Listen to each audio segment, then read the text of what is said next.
for tuning into Thursday Live with Chugh. Each week, we cover pressing topics that matter to you and your business. As you may already know, Chugh LLP is a full service legal, accounting, and immigration firm that serves business across the US, India, and around the world. My name is Navdeep Meamber. I am a partner and senior immigration attorney with the Chugh LLP here in our Santa Clara office. For today's session, we will discuss employment-based green card, specifically I-140 downgrade process. And joining me is one of our immigration consultants, Jagan. Jagan, go ahead and introduce yourself.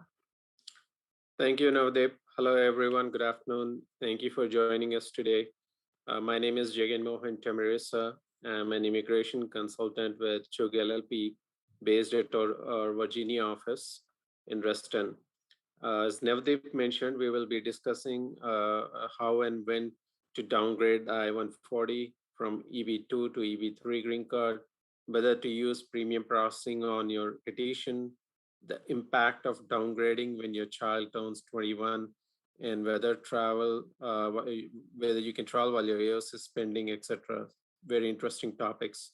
Before we dive into our topic today, just a quick reminder and a disclaimer that this event does not create an attorney-client relationship and does not constitute a legal advice.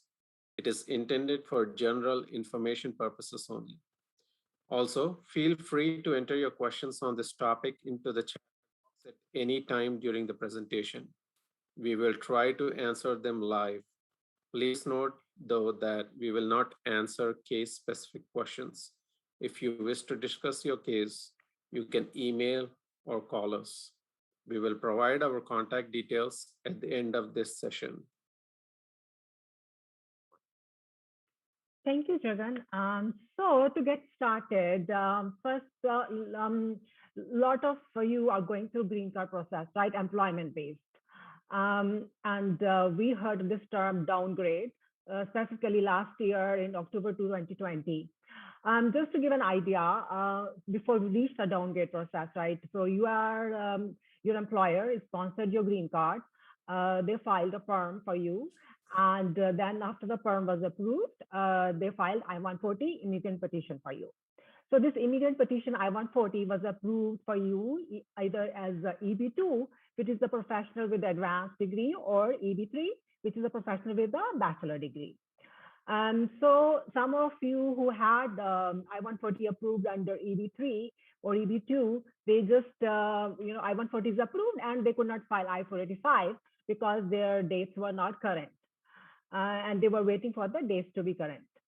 If you are familiar with the visa bulletin, there are two charts in visa bulletin, right? There is a chart A, which is called the final action date for employment-based preference class cases.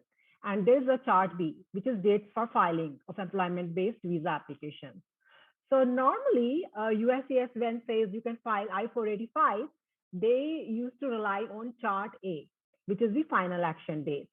So you would see that on the chart, if your dates are current, then you would file your 485. But sometimes when there is more number of visa availability, they may go with chart B. That's what happened last year in October 2020. They released more numbers and we could file a lot of our clients using chart B dates. And that's how where the downgrade process came in. So just to go over what is the downgrade process. So you have I-140 approved and which is just waiting for the dates to be current under EB2 classification, okay, as an advanced professional. But then if you can now go ahead and file another I-140 through your employer, same employer who filed the I-140, okay, they can go ahead and file another I-140 just as the EB3. When I-140 is filed, they choose EB3 classification, okay, as a professional or a skilled. So that would qualify under EB3. And based on that, because the dates will be current under chart B, let's see if it happens again in October, okay? When we get the visa bulletin by mid of September, and we see that USCIS will tell us what chart we can use, chart A or chart B. And if they say, okay, we can go ahead and use chart B, and if your date may be current if you were EB3, but would not be current if you were EB2, okay? So then you could request your employer to file another I-140 and choose the EB3 classification. And along with that, if the date is current, you could also file I-485 concurrently. That's what we did last year in October. We did downgrade of I-140 and concurrently we filed I-485 because the dates were current. So that's how this downgrade process works. Yes, Jagan, I would let you add more. Yes, thank you, Navdeep. That's very informative. So the downgrade process, it has to be seen or evaluated from how best it is advantageous for you, especially for people who are from India and China or countries that are subject to severe backlogs in visa process. You will have to, first of all, be vigilant as to where you fall on the table and must be cognizant whether USCIS has authorized the first table or the second table. And also, it's also becomes a guessing game for, especially in a case where if you're very close to the priority date, but it's not current under the EB2, but can be current under the EB3. But like I was saying, if you're from a country where the backlogs are pretty high, it's not like a common case where you get an opportunity to file the 485. Therefore, taking advantage of the downgrade may be more helpful for you, especially because you can get your 485 in the line and apply for interim benefits like travel authorization and EAD. In that sense, you really need to think because your window to file is only the month in which the date is current for you, and take action necessary to file your cases within that period of time. So keep your tab on your monthly visa bulletins and just follow your priority dates and make sure you follow clearly which table the USCIS is authorized, and if it's in your favor, we would suggest you to take advantage of that. Also, even if it's table A, but maybe your dates are current if you would be EB3. So it doesn't really need to be only table B, B only. It could be table A as well. But if you think the dates under EB3 are moving faster, and if you're that date, if you were EB3, you would qualify under that. So you could even consider into that and look. So basically, best is to consult with an attorney and then talk with your employer. What are your options? A lot of time we get these questions that I've been waiting for my dates to be current for a long year, and how can I expedite it? So now that is the time right now, keep an tab on the visa bulletin because looks like a lot of dates were not used. So numbers are getting released, right? Before the new fiscal year starts. So October is the cutoff date. So they may release more numbers and then the dates may move fast like last year. Another question we get sometimes is about premium processing. And we did a lot of my clients last year when we were doing I-140 downgrade for them. They were like, can I do premium concurrently when I'm doing I-140 downgrade? We recommended not to do that same time because usually when you have to do premium I-140, they need to see your original ETA 9089, which is the perm form, okay? So that ETA 9089 was already submitted with your first I-140 when it was filed. So now when we are doing another I-140, we do not have the original ETA 9089, right? So we submit a copy, what was submitted earlier. So we're using a copy of that. So if you're filing your downgrade case along with 485 together and want a premium of I-140 because you want a faster approval I-140, right? But you do not have the original. And if your I-140 was not pending with the service center, you're filing your I-140 downgrade, they will not do it premium. There's a high possibility of that, and they may reject your whole package. So, they may reject your I-140 and along with I-140, because 485 cannot be done without I-140 second. So they may even reject your 485. So there's a very high risk that your I-140 and 485 will get rejected if you request a premium upfront. What we did and worked for a lot of our clients last year is that we filed them as a regular I-140. And after we got the receipts took some time to come because of the high volume cases, right? So after we got the receipts, we requested premium. And some of our cases got done premium right away when we requested, but in some cases, they rejected our premium request and sent us back. Then we waited 30 days and then we resubmitted that premium request and it worked for some, but even still second time some got rejected. Okay, so you have to just keep trying. So we did get a see that USCIS requested copies of ETA 9089 from DOL when we filed those premium requests. So if you don't get accepted first time when you convert it, so wait 30 days and try again. Yes, we got similar requests from other stakeholders who wanted to take advantage of the premium processing. And now, obviously, getting an I-140 approval in these circumstances quicker is very advantageous because we're hearing that there are a large number of EB visa numbers that might go waste by end of the fiscal year. And there's a push from USCIS to or pressure on the USCIS to approve as many green cards as possible. But obviously, you won't get a green card until and unless the I-140 gets approved first. So that's the basic step.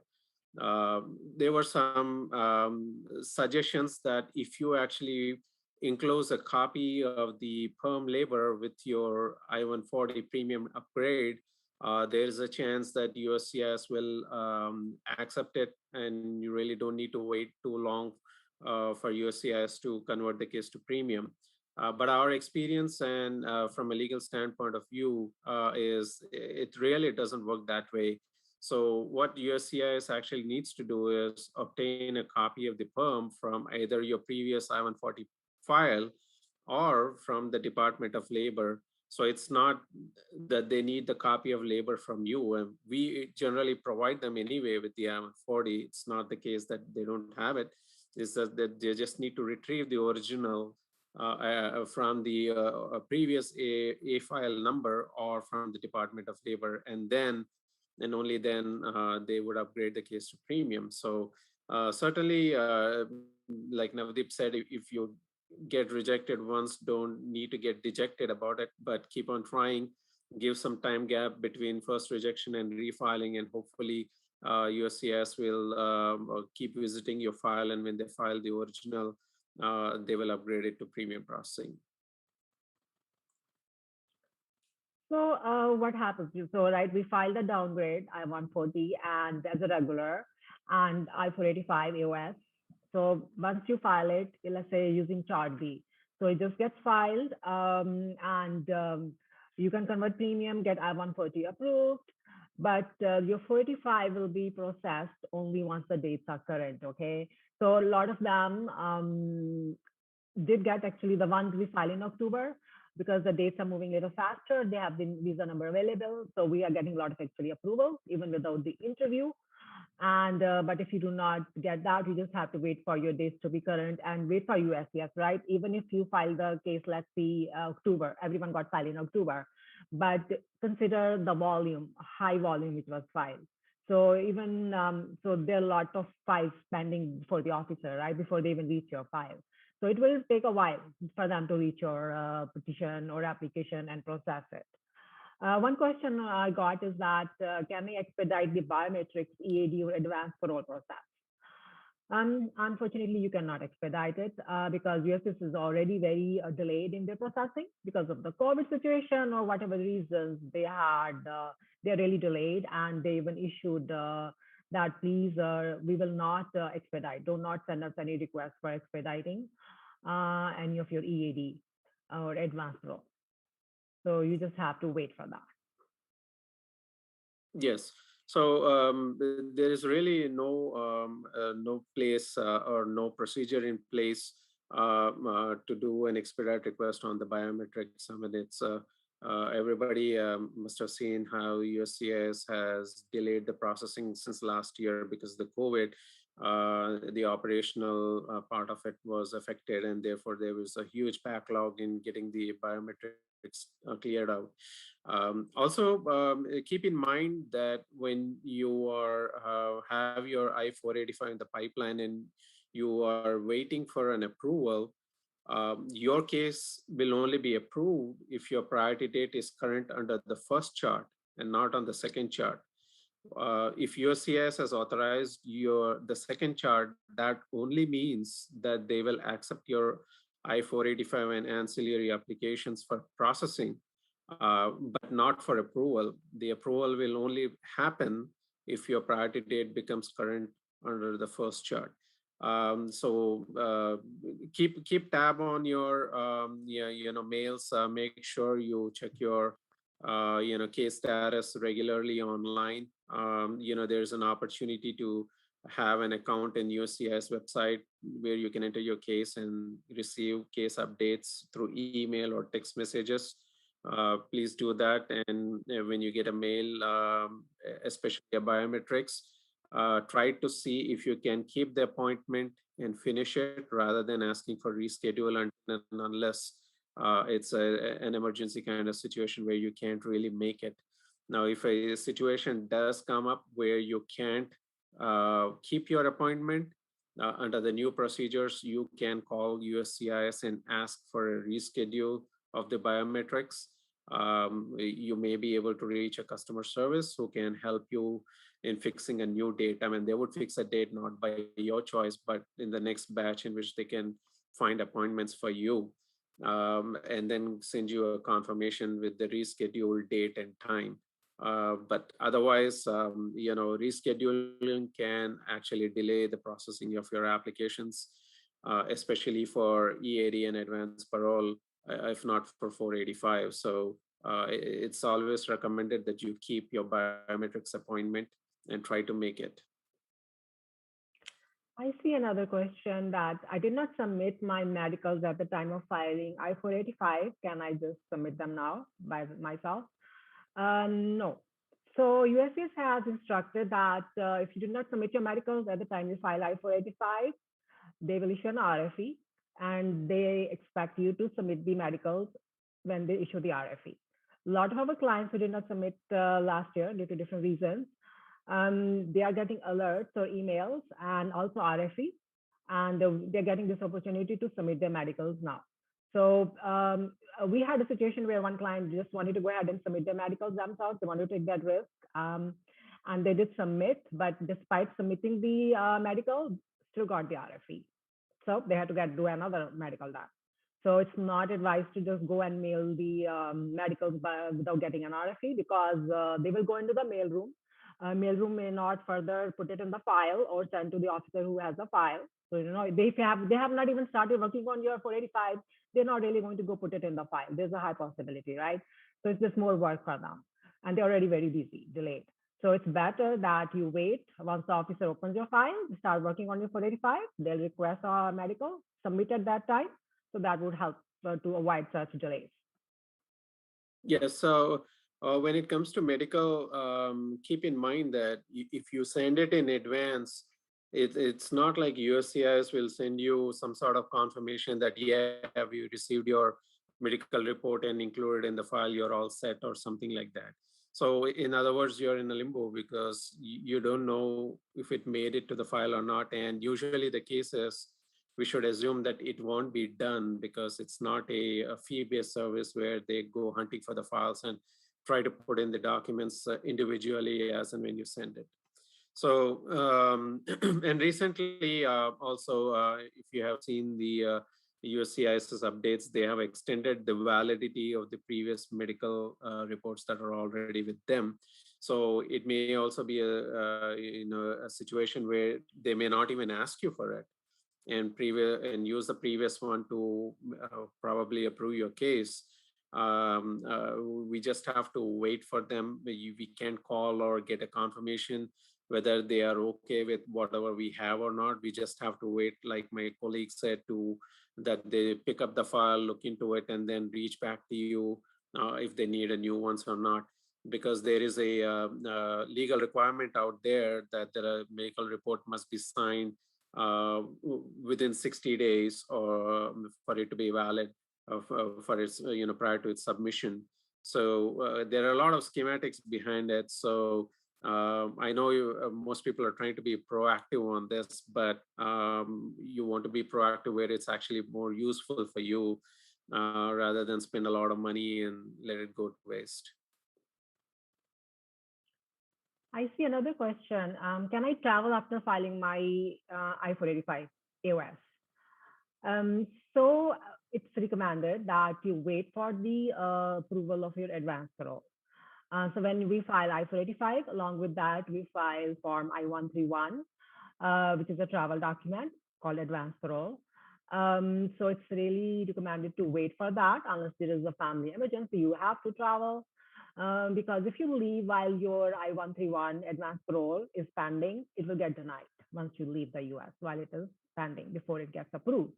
So you will lose it, okay? You will have to refile it. And in order to come back, you do need to have either advance parole or if you're on H-1B status or L-1, you will need to have that visa to enter back. Otherwise, if you're not on a non-immigrant status and you just leave before your advance parole is approved, your 45 will be abandoned and denied. So we do not recommend. So you just keep in mind, if you're traveling out, if you can wait for your advance parole approval first, and if can't wait, then you will need H4L visa, non-immigrant visa to come back on. Yes, and just keeping also in mind that this is a tough times. There's a COVID travel ban in place for a lot of countries, probably 40 countries or so. So you want to make sure that you are able to come travel back should you travel to one of these countries. Generally, the travel ban is pretty broad and excludes only if there is some sort of relationship with a US citizen or a lawful permanent resident. So, which means that non-citizens generally may face a lot of issues trying to travel back into the US, especially if you're visiting one of the countries where the travel ban is in place. The other thing you may also want to think about is, where if you're from a country where you have no such issues, it's always good to maintain your non-immigrant status, even though you have a green card going on. So if you are in a non-immigrant status and also have an advance parole in hand, we still tell you to maintain your non-immigrant status, which means that if you're able to get an appointment and get your stamping done, do keep that visa and use your advance parole only as a backup should you have any problem. So please be very much vigilant as to which country you're visiting and check and see if there are any COVID travel restrictions to such country that may prevent you from coming back. It's very important. Yeah, very true. Especially a lot of uncertainty these days. We see another question that if I relocate back to my home country after filing AOS, will it have a negative impact on my I-485 AOS? Yes, Jagan, you want to answer that? So once you have filed the adjustment of status and then you step out of the country, your file will not be disturbed in the sense that the processing of your file will continue, but there may be a lot of things that may come in between that may require your presence in the US, like maybe an interview. Or maybe some documentations that ask you to establish non-immigrant status in the US, or a confirmation of employment offer from the employer who are sponsoring your green card. So there are so many issues that you need to keep in mind.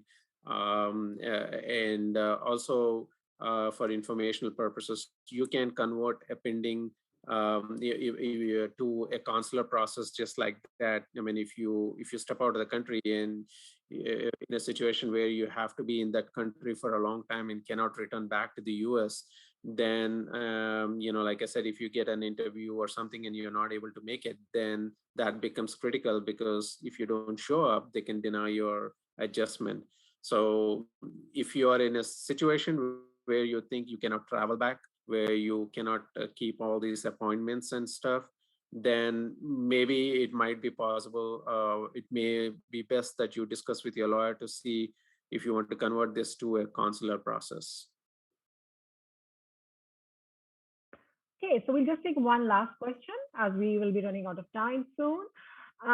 So we do get this question that if we file I-35 using Chart B, and we have a child, a son or daughter, who will be turning 21 soon, okay? Will the age of the child get logged if we file under Chart B, using Chart B? So here is the thing. When you're using Chart B, So the age does not get locked, okay? Using Chart B. The age, even, okay, you were able to file I-45. You will be able to do that for your child, son or daughter who's under 21. You can file the I-45 using Chart B if the dates are current. But the age will only get locked when the dates become current under Chart A. So this is very important to keep in mind for you have an aging out son or daughter, because their age will not get locked. Okay, so you have to keep in track the dates under Chart A. Also, just quickly, I want to also say that if you have I-140 for similar for such, when you have a child who's aging out, do not convert I-140 to premium. It's not recommended to convert to premium, because if you tomorrow have to use that Child Status Protection Act, CSPA age calculation, right? So the longer your I-140 is pending, it will help you calculating the child's age, the longer I-140 is pending. So just let it go, take its own course. Try now to convert that I-140 into premium. Yes, Jagan, you want to add anything?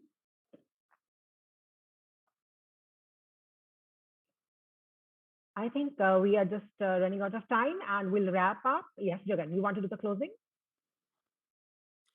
yes,